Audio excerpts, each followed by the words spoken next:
Nous voulons tous être attirants, mais que diriez-vous si je vous disais que vous pouvez l'être en silence? Oui, c'est possible.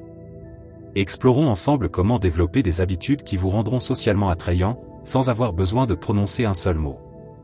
Et pas seulement cela, nous allons le faire sous un prisme stoïcien. Si vous êtes prêt à apprendre à devenir plus attirant de manière calme et puissante, restez avec moi. Le stoïcisme est une philosophie ancienne qui repose sur l'idée de vivre en harmonie avec la nature et d'accepter les choses que nous ne pouvons pas changer. C'est une philosophie de force intérieure, de maîtrise de soi et de sagesse.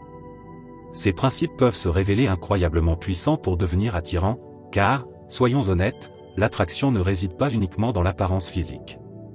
Elle dépend également de votre comportement et de votre relation avec vous-même. Nous allons décomposer cela en plusieurs habitudes spécifiques que vous pouvez développer pour devenir plus attrayant en silence. Nous parlerons de la confiance, de la tranquillité, de la présence et bien plus encore. Chacune de ces habitudes sera profondément ancrée dans les principes stoïciens, et je vous citerai des philosophes célèbres pour appuyer chaque point. Ainsi, non seulement vous apprendrez à devenir plus attirant, mais vous approfondirez également une philosophie qui peut transformer votre vie. Préparez-vous, car nous allons entamer un voyage qui non seulement fera de vous une personne plus attirante, mais également une meilleure personne. Avant de continuer, je vous invite à aimer cette vidéo pour qu'elle puisse atteindre un plus grand nombre de personnes. Et si vous ne voulez manquer aucun de mes contenus, abonnez-vous à la chaîne et activez la cloche de notification. Première habitude, la confiance. La confiance est l'une des qualités les plus attrayantes que l'on puisse avoir. Et le mieux, c'est que vous n'avez pas besoin de dire un seul mot pour la montrer. Rappelez-vous les mots de Marc Aurèle, l'un des grands philosophes stoïciens. La tranquillité parfaite réside dans l'ordre de ton esprit, dans ton propre royaume. Cette phrase nous rappelle que la véritable confiance vient de l'intérieur, d'un esprit en paix et en harmonie. Alors, comment développer cette confiance selon une perspective stoïcienne? Tout d'abord, comprenez que la confiance ne signifie pas tout savoir ou être le meilleur en tout. Elle repose sur l'acceptation de vos forces et de vos faiblesses, et sur votre confort avec qui vous êtes réellement. Un excellent moyen d'y parvenir est la méditation quotidienne. Pas besoin de méditer pendant des heures, quelques minutes par jour suffisent pour faire une grande différence. La méditation vous aide à vous connecter à vous-même, à calmer votre esprit et à trouver cette tranquillité intérieure évoquée par Marc Aurèle. Avec le temps, vous vous sentirez plus serein et plus confiant dans vos interactions sociales, car vous aurez cultivé une base solide en vous-même. Une autre pratique essentielle est l'autoréflexion. Chaque soir, prenez un moment pour réfléchir à vos actions et à vos pensées. Que ai-je bien fait aujourd'hui? Que pourrais-je améliorer? Cette réflexion vous permettra de mieux vous connaître et de construire une confiance interne durable. Les stoïciens enseignent également à se concentrer sur ce que nous pouvons contrôler et à lâcher prise sur ce qui échappe à notre pouvoir. Au lieu de vous soucier de ce que les autres pensent de vous, focalisez-vous sur vos propres comportements et vos standards de conduite. Cette mentalité vous rendra non seulement plus confiant, mais également plus attrayant, car les gens ressentent quand une personne est véritablement en paix avec elle-même. Souvenez-vous, la confiance est silencieuse. Pas besoin de parler de vos réussites ou de vous vanter. Il suffit d'être présent, authentique, et de maintenir cette sérénité intérieure. Les gens sont naturellement attirés par ceux qui dégagent cette énergie calme et assurée. Deuxième habitude, la tranquillité. La tranquillité est incroyablement attrayante. Lorsque vous êtes calme, vous dégagez une sensation de sécurité et de stabilité, ce que beaucoup trouvent irrésistible. Comme le disait un autre grand philosophe stoïcien. Ce n'est pas ce qui t'arrive, mais comment tu y réagis qui compte. Cette citation nous enseigne que garder son calme, peu importe les circonstances, est une preuve de grande force intérieure. Alors, comment cultiver cette tranquillité? Une méthode efficace est la respiration consciente. Lorsque vous vous sentez anxieux ou stressé, arrêtez-vous un instant. Inspirez profondément par le nez, remplissez vos poumons d'air, puis expirez lentement par la bouche. Répétez cela plusieurs fois jusqu'à ce que votre esprit se calme. Un autre aspect clé est d'apprendre à accepter ce que vous ne pouvez pas changer. Le stoïcisme nous enseigne que de nombreuses choses échappent à notre contrôle, la météo, le trafic, les opinions des autres. Plutôt que de vous en frustrer, acceptez-les. Demandez-vous, est-ce quelque chose que je peux contrôler? Si la réponse est non, alors lâchez prise. Enfin, la tranquillité se manifeste aussi dans votre langage corporel. Adoptez une posture détendue mais droite, des mouvements calmes et mesurés. Maintenez un contact visuel sincère sans le forcer. Ce langage non verbal communique que vous êtes à l'aise avec vous-même et avec la situation. Lorsque vous êtes tranquille, vous donnez l'impression de maîtriser non seulement vous-même, mais également les circonstances autour de vous. Cela attire naturellement les autres, car ils perçoivent en vous une source de sérénité et de force. Troisième habitude, la présence. Être véritablement présent est une qualité rare et incroyablement attrayante. Dans un monde distrait par les téléphones, les notifications et les préoccupations constantes, accorder toute votre attention à l'instant présent vous distingue instantanément. Les stoïciens insistaient sur l'importance de vivre pleinement dans le moment. Sénèque disait : nous souffrons plus dans notre imagination que dans la réalité. Trop souvent, nos pensées errent vers ce qui pourrait arriver ou ce qui est déjà passé. Mais pour être présent, il faut ramener votre attention ici et maintenant. Cela se voit dans votre manière d'interagir avec les autres, écoutez attentivement, observez, et répondez avec intention. Un exercice simple pour cultiver cette présence est la pratique de la pleine conscience. Prenez quelques instants chaque jour pour observer votre environnement, ressentez la texture de l'air sur votre peau, écoutez les sons autour de vous, remarquez les couleurs qui vous entourent. Cela peut sembler insignifiant, mais avec le temps, cette habitude renforce votre capacité à rester ancré dans l'instant présent. Quand vous êtes pleinement présent, les gens se sentent réellement vus et entendus en votre compagnie. Ils perçoivent que vous êtes différent, plus attentif, plus connecté. C'est un trait qui attire naturellement les autres vers vous. Quatrième habitude, l'intégrité. Avec le quatrième principe, l'intégrité. L'intégrité est l'une de ces valeurs fondamentales qui ressort toujours, même lorsqu'elle n'est pas mentionnée. C'est vivre en accord avec ses principes et ses valeurs, être honnête et authentique en toutes circonstances. Épictète disait, d'abord, dis-toi ce que tu seras, et ensuite fais ce que tu dois faire. Cette citation nous rappelle l'importance d'être cohérent entre ce que l'on croit et la façon dont on agit. L'intégrité ne peut pas être simulée. Elle doit être profondément enracinée en soi. Pour cultiver l'intégrité, il est essentiel de commencer par connaître ses propres valeurs. Qu'est-ce qui est important pour toi? Quels principes guident ta vie? Prends le temps de réfléchir à ces questions et veille à ce que tes actions reflètent tes réponses. Lorsque tes actes sont alignés avec tes valeurs, tu dégages une authenticité qui attire les autres. Une autre partie cruciale de l'intégrité consiste à être honnête, non seulement avec les autres, mais aussi avec toi-même. Cela signifie reconnaître tes erreurs et apprendre d'elles. Les gens respectent ceux qui ont le courage d'admettre leurs fautes et de travailler à s'améliorer.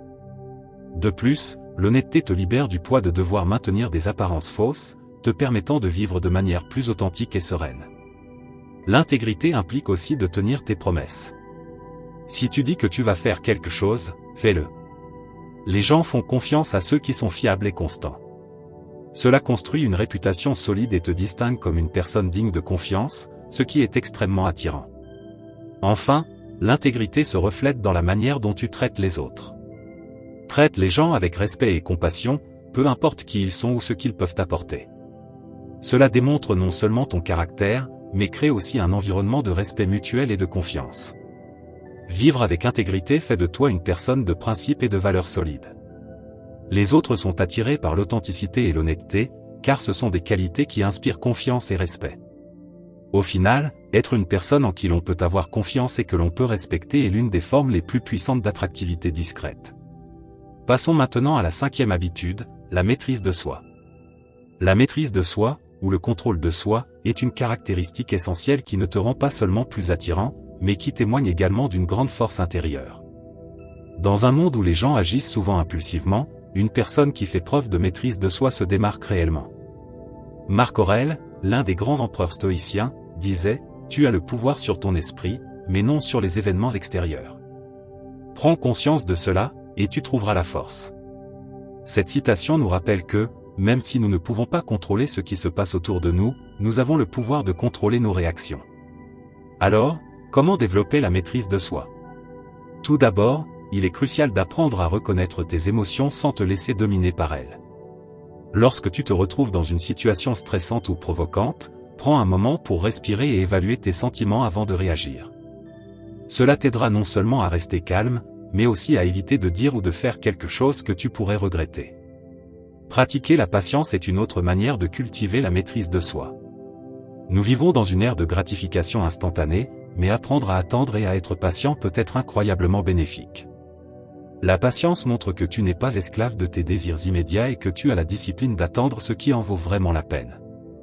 La modération est un autre aspect clé. Cela ne signifie pas te priver des choses que tu apprécies, mais trouver un équilibre sain, que ce soit dans la nourriture, les réseaux sociaux ou toute autre activité. La modération t'aidera à garder un contrôle équilibré sur tes désirs et tes actions. La maîtrise de soi se reflète également dans la manière dont tu gères les critiques et les conflits. Au lieu de réagir de manière défensive ou avec colère, essaie d'écouter et de considérer les perspectives des autres. Répondre de manière calme et réfléchie démontre ta maturité et te fait apparaître comme une personne digne de confiance et respectueuse. Souviens-toi, la maîtrise de soi ne consiste pas à réprimer tes émotions, mais à les gérer efficacement. Elle témoigne de ton contrôle sur toi-même, ce qui est incroyablement attirant. Les gens admirent ceux qui peuvent rester calmes et agir avec discernement en toutes circonstances. Continuons avec la 6e habitude, la gratitude. La gratitude est une qualité qui peut transformer ta vie et la manière dont les autres te perçoivent. Souvent, nous nous concentrons sur ce qui nous manque ou sur ce que nous voulons. Mais les stoïciens nous enseignent l'importance d'apprécier ce que nous avons déjà. Sénèque disait, « Ce n'est pas celui qui a peu, mais celui qui désire toujours plus, qui est pauvre. » Cette citation nous rappelle que la véritable richesse vient d'apprécier ce que nous avons, et non de désirer toujours plus. La gratitude ne consiste pas seulement à dire « merci » ou à reconnaître les bienfaits que tu as reçus. C'est un état d'esprit, une manière de voir la vie. Lorsque tu pratiques la gratitude régulièrement, tu cultives une perspective positive qui rayonne et attire les autres vers toi. Les gens sont naturellement attirés par ceux qui voient le côté positif des choses, même dans les moments difficiles. Cela reflète une force intérieure et une résilience inspirante. Pour intégrer la gratitude dans ta vie, commence par prendre quelques minutes chaque jour pour réfléchir à ce dont tu es reconnaissant. Cela peut être quelque chose de grand, comme un événement marquant, ou quelque chose de simple, comme un sourire ou un beau lever de soleil. Écrire ces pensées dans un journal de gratitude peut t'aider à te concentrer sur les aspects positifs de ta vie. Une autre façon de cultiver la gratitude est de l'exprimer activement envers les autres. Remercie les personnes autour de toi, que ce soit pour de petits gestes ou pour leur présence dans ta vie. Cette simple habitude renforce non seulement tes relations, mais elle te rend aussi plus attirant. Les gens apprécient ceux qui les reconnaissent et les valorisent. Enfin, n'oublie pas d'être reconnaissant même pour les défis ou les obstacles que tu rencontres. Comme l'ont enseigné les stoïciens, ces moments sont des opportunités d'apprentissage et de croissance. Voir les difficultés comme des cadeaux déguisés témoigne d'une sagesse et d'une maturité qui impressionnent. Poursuivons avec la 7e habitude, l'humilité. L'humilité est une qualité souvent mal comprise, mais elle est incroyablement puissante. Être humble ne signifie pas penser moins de soi-même, mais penser moins à soi-même et davantage aux autres. Comme l'a dit Épictète, il est impossible pour un homme d'apprendre ce qu'il croit déjà savoir. Cette citation nous enseigne que l'humilité est essentielle pour la croissance et l'apprentissage. Reconnaître qu'il y a toujours quelque chose de nouveau à apprendre et que nous n'avons pas toutes les réponses est un signe de véritable sagesse. Alors, comment cultivons-nous l'humilité ? Tout d'abord, accepte le fait que tu ne sais pas tout. C'est l'une des choses les plus difficiles, surtout dans un monde où tout le monde veut paraître expert. Mais admettre tes limites ne te rend pas seulement plus accessible, cela t'ouvre également à de nouvelles opportunités d'apprentissage et de croissance. Une autre pratique importante est d'écouter plus que de parler. Donne aux autres l'occasion de partager leurs pensées et expériences sans les interrompre ni tenter d'imposer ton point de vue. Écouter véritablement, avec l'intention de comprendre et non simplement de répondre, montre du respect et de la considération pour les autres.